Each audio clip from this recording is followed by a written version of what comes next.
Hello and welcome to our Providence Homestead. My name's Julie and today I'm making something very special for my husband. It came about quite as an accident. Sorry about the lighting, but it is what it is. I had a Walmart order and I've gotten to where I really just like ordering my groceries on the Walmart app and then going and picking them up when I'm in town. It makes it, I'm sure it's cost a little bit more per item, but for me, then I'm not impulse buying as well. So when I put the order in, it was a sleepless night, so I think it was about 11, 12 o'clock at night, and I put in for 4 bananas. Little did I know that it was packaged in bunches. So I got 4 bunches, roughly about 28 to 30 bananas. So what did I do with all of those? Well, I took 2 bunches and sliced them in thirds because they were very long, very big bananas, and flash froze them, and then they're now packaged in a Ziploc bag and in the freezer for use in future banana bread, or my husband said those look really nice to be covered with chocolates. We might do a couple of those, and we might actually use them in smoothies. So I figured that was a good use for those. I did take another bunch and dehydrated those, and those turned out really well. They were very ripe at this point, and so the dehydrated bananas kind of showed that they were chewy and very, very sweet. I ate 2 and had a sugar rush, so I think they would be great if we were going maybe out walking or on a trail walk or traveling. That they'd be really good to, munch on as opposed to something sweet like candy. So I put one in, it ended up making 2 pint-sized jars, and let me get those, I'll show you that to you. So here's one. They made like a pint size. One we've left open for, well, not open, I mean it's closed, unsealed, for use everyday eating, or like I said, if we get in the car and we're going to be going on a drive, and we'd like to have something to snack on in the car as opposed to stopping for chips and candy and the bad stuff, then we'll take this with us along with some nuts, that kind of things, pistachio nuts. The other one, I did use that sealer that takes the air out of the jar, and it sucks the air out. To keep it fresher, I did do another pint-size jar with that. So I ended up with a lot, and we have had some eating where we take a banana, cut it in half, and then cut it in half again, so it basically in 4 long ways, and put peanut butter on it, and that's been our midday snack, because we pretty much have gone to just eating twice a day. Once in the morning we have a huge breakfast, and then in the evening time around 4 or 5 we eat dinner. So sometime around 1, 2, 2:30, that kind of thing, we get a little hungry, and so we've resorted to having the banana with peanut butter, which gets us through to dinner. But that's not what you're here for. What we're making today with some of those bananas, actually 2. Sometimes I use 3 bananas if they're small bananas, but these were very large. We're going to be making banana bread. So this is a recipe I acquired from Betty Crocker. I've always made it. The only thing I've seen to change is one time I tried using pure cane sugar, and my husband didn't like that because it wasn't sweet enough, and the granules didn't break down as well as regular sugar. And the other thing that I've tried to alter is to get it out of a aluminum pan when it's being baked. So I've tried ceramic, I've tried stainless steel. Today I'm trying a glass bread mold to see if that would be good, because for some reason it's changing making it drier, it's overcooking, that kind of thing. So I'm probably going to cook it a little bit less this time, or start checking it earlier than normal when I was baking it in the aluminum pans. So let's get started. I'm going to try and turn you down so you can see what I'm doing in each step of the process, and then grab a piece of paper, a pencil, pen, that kind of thing, to take notes, to write down the recipe if you'd like to try it. But like I said, it is the Betty Crocker banana bread. The recipe does call for nuts, but we prefer not to add nuts to our banana bread. So here we go. Hold on while I turn you down. Okay, at least you can see the mixer as we get started. And what we do is, first thing we do is we put in 1/3 a cup of shortening. You can see that going in.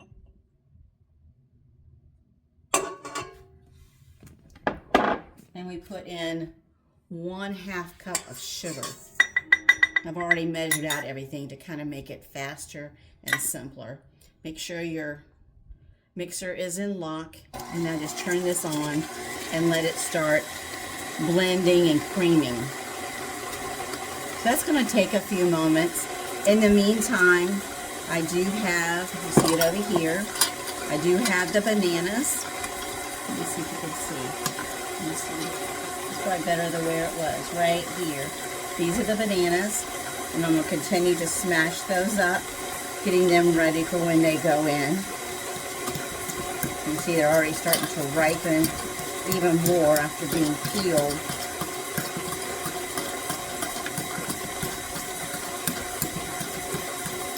Not smashed up enough, because once it gets started, then it will break down even more.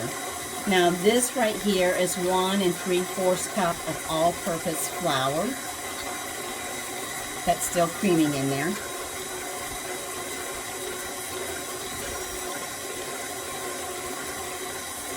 So we're going to put this in here. This is the way, I mean, different people sift different ways, but this is the way I have started doing it, because my hands with the thing that has the handle that you squeeze, my hand from so many decades of nursing has really taken a toll, and so it doesn't like to be used as much as it would take to have all of this sifted through. So again, this is 1 3/4 cup of all-purpose flour, and to that I'm going to be adding, you see this here, baking powder. Make sure it's the powder. Be adding 1 teaspoon of that into there.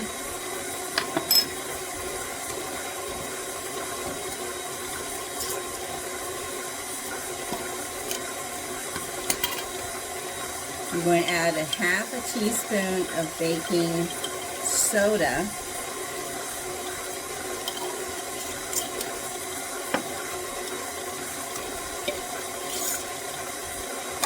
I guess I could have had the lids already off. And 1/2 teaspoon of salt. Now you can use any kind of salt you like. We use the Redmond's real salt, but you could use a kosher salt, a Himalayan salt, or if you only have the regular table salt, then you could use that. We just prefer the Redmond's real salt. And you can get that anywhere online at redmonds.com. And we'll just keep hitting this, and it actually causes the flour to go through and sift. So as you can see, it has lumps. Just let it stop. And so when it gets down to it, then I'll just take my spatula and push that through.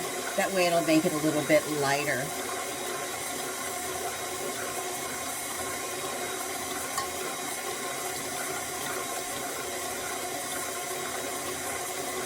You don't want to be adding, flour chunks or pebbles or anything like that, just because it may affect your recipe. Okay, so now that's all sifted through. Put all here and out of the way. Now, it looks like that is very nice and creamed. I took 2 eggs and scrambled them up, whisked them up, and then we'll be adding that in. Do it a little bit at a time. And then finish adding the rest of it. Sorry if it's away from you. I'm sure you know how to pour eggs into the mix.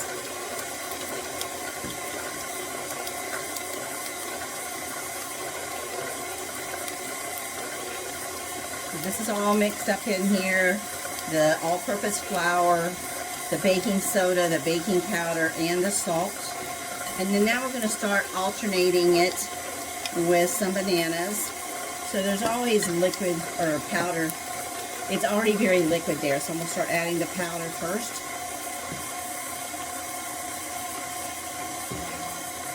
Let that get in there a little bit.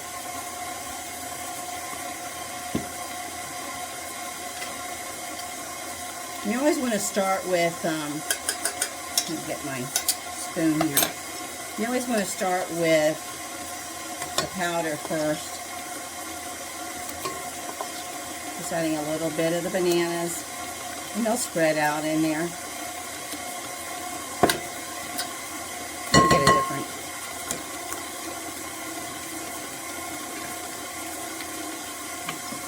That'll be a whole lot easier. I know you're probably like yelling in the screen, "Get a spoon, woman, get a spoon!" So there we go. Add some more bananas.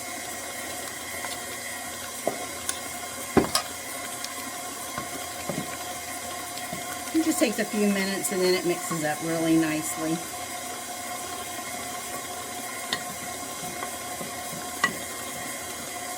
Just keep adding a little bit at a time. Whoop! That came out and gave it a little bit of a shower. Okay, let's finish adding the rest of the bananas.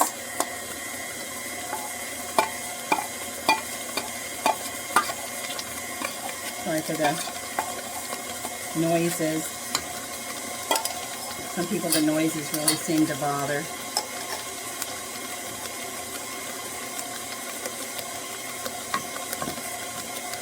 I'm going to go ahead and stop it. Unlock it and we'll raise it up. And we'll put the rest of this powder in there, or the all-purpose flour, powder flour. There we go. Bowl's empty. And it's really a good time to go ahead and scrape down the edges to make sure everything gets incorporated. And the other thing I like to do is, once I do this and start it on, is run it for a few minutes more.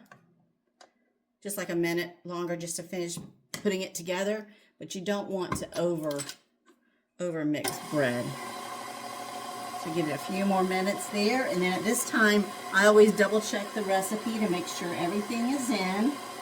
Shortening, sugar, eggs, the flour, powder, soda, the salt, and the bananas. And so we are good to go with all of that, which is excellent.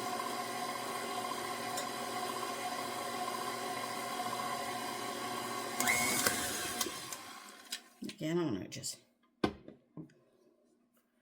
pull down everything one more time, and we will be all set.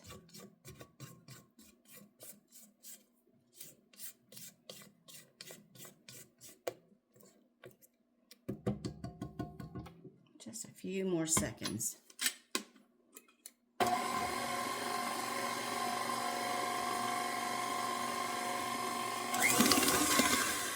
Okay, I think that's good. Raise it up here.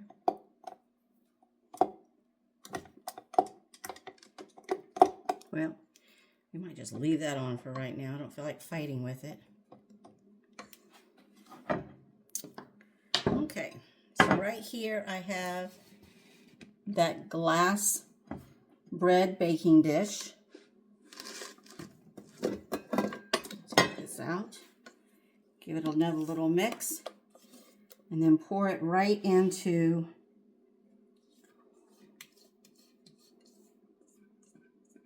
the bread pan. Wish I could have gotten that off a little bit. That's okay. You can't see what's going on in here. And really, it came together very quickly. Of course, I mean, I had all the ingredients already out, ready to start the video, so you wouldn't be seeing me just fumble for items. And I am one to get all that good stuff out. I don't want to waste or leave any goodness behind.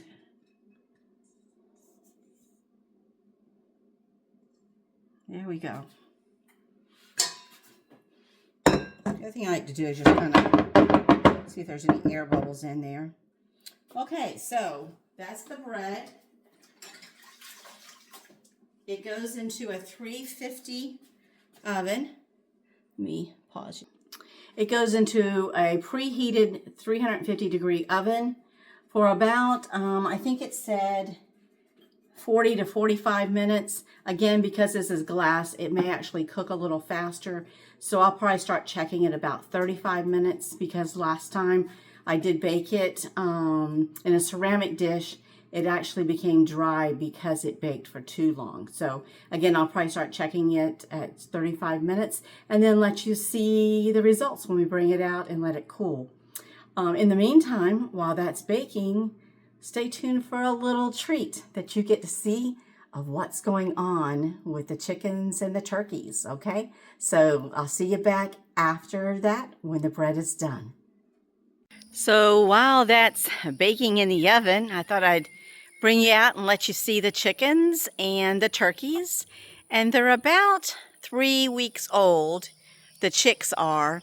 The turkeys, I think, are probably closer to 4 weeks old. But then there's another surprise for you. So hold on.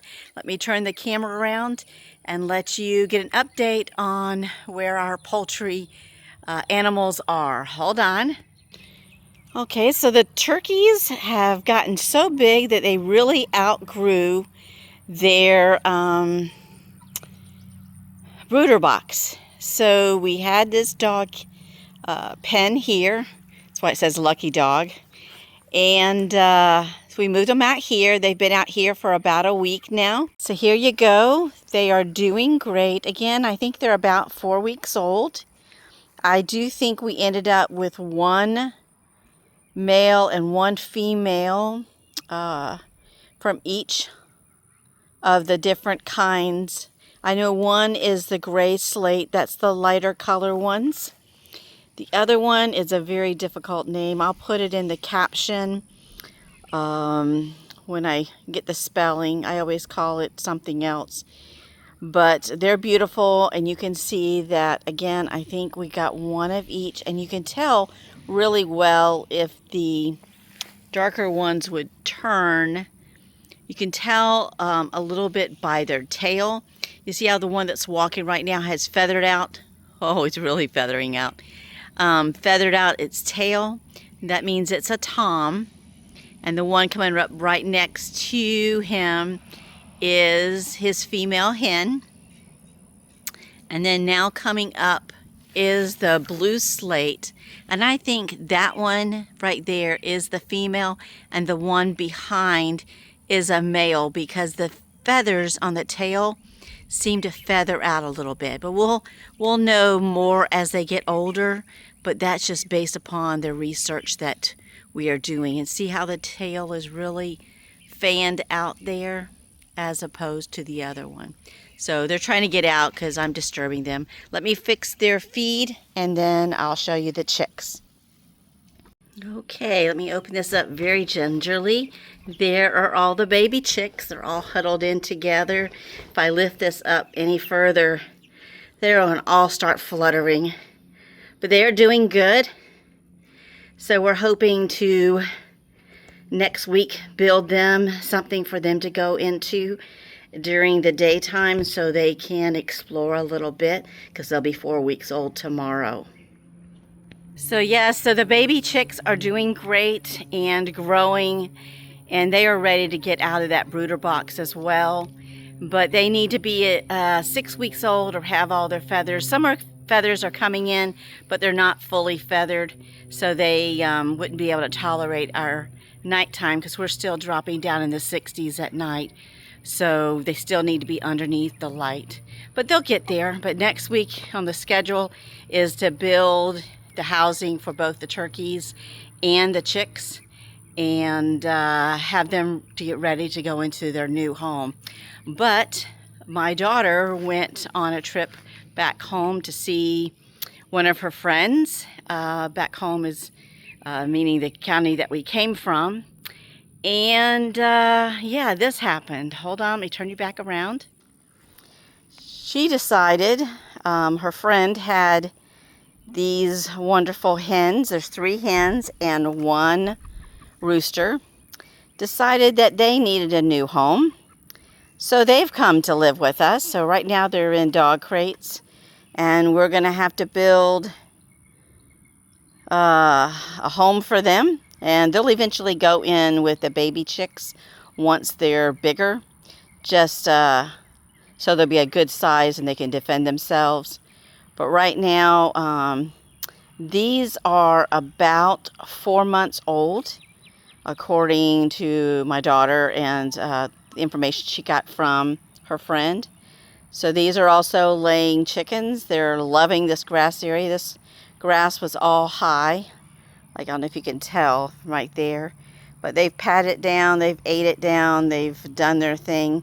So we'll keep moving them around so they can get accustomed to being on this homestead and give them fresh area, fresh bedding and grass for them. And they also go up in those crates at night for their own safety. But yeah, so now we'll have a total of 16 chickens when it's all done. 15 will be hens and 1 lucky little rooster. And then we'll have over here, you see, the turkeys. 4 turkeys. So yeah, welcome to the homestead, the first animals besides dogs that'll be beneficial for food. So let me get back inside. Hopefully the banana bread is going to be done very shortly, and have a few minutes to cool off a little bit, and then we'll slice it up. Okay, so stay with us. That was just a little impromptu break so you could see the livestock. Okay, there they are. Okay, so we'll see you in a little bit. Just hold on.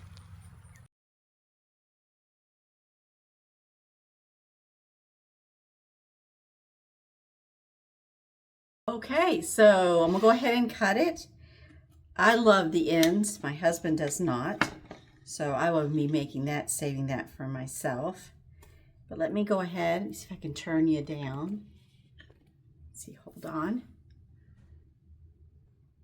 Okay, so welcome back. The banana bread is done. It did take about 43 minutes. About halfway through the baking, I did turn it 180 degrees just so it baked evenly. So I'm going to insert here a picture of it, and then we're going to turn it out.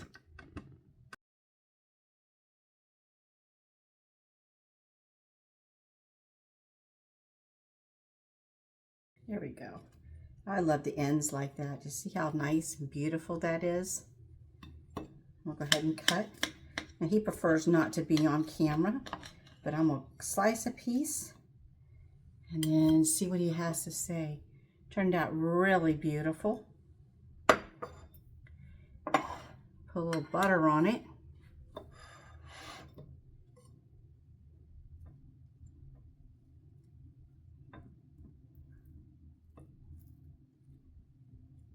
I can't wait to try this.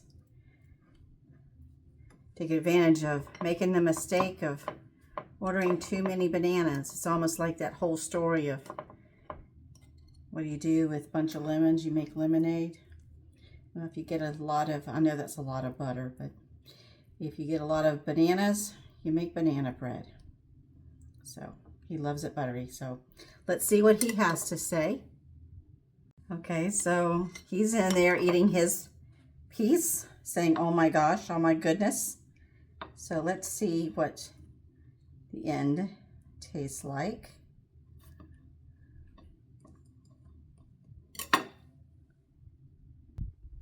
Let's see, delicious. Mmm, so good. I hate eating on camera. So that turned out lovely. It is really good. It's nice and moist. Using the glass bread pan really worked out. It didn't overcook or undercook. And, you know, I wanted to take it out of the pan so it stopped cooking. If you leave it in the pan, it will continue to cook the bread. So after about 5 minutes, I do loosen it around the edge and then take it out and put it on. You can put it on a rack to let it cool, or sometimes I just put it on a plate here and let it sit on its side for a little bit, move it around that way, and that way it cools perfectly and it's ready to eat in no time. We like ours a little warm, so it worked out great. So still have a little bit in my mouth. But I hope you enjoyed this recipe, and I hope you enjoyed seeing the chickens and the turkeys and the new addition chickens. So until next time, again, my name's Julie. This is Our Providence Homestead. Try this recipe. Let me know how it turns out for you and if you love it as much as we do. But until next time, hug your loved ones, tell them you love them, and give them a kiss, and just appreciate the loved ones around you. And we'll see you next time. And on your way out, please share this video and comment, and let me know if you do try this recipe and how it works for you. Okay, till next time, we'll see you then.